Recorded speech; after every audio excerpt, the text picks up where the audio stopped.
жаңа күш ауылында сенбілік жұмыстарын жүргізіп, көктемгі ағаш егу жұмыстарын жүргізіп жатырмыз.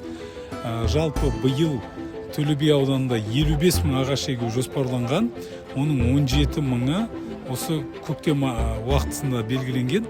Бүгін барлық ауылдарда біз 9 мың ағашты егіп жатырмыз. Міне бүгін ауылдың тұрғындары бар, өзіміздің әкімшіліктің қызметкерлері бар, Тәжік-Ауған соғысының ардагерлері барлығымыз бірлесіп осы көктемгі ағаш егу жұмыстарын жалғастырып жатырмыз.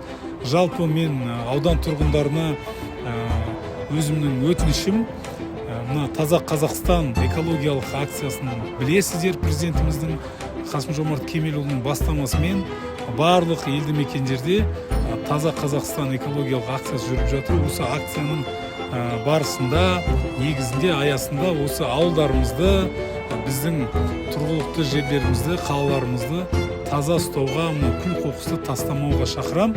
Тазалық ол біздің өзіміздің мәдениетімізді білдіретін ең бірінші көрсеткіш болып табылады.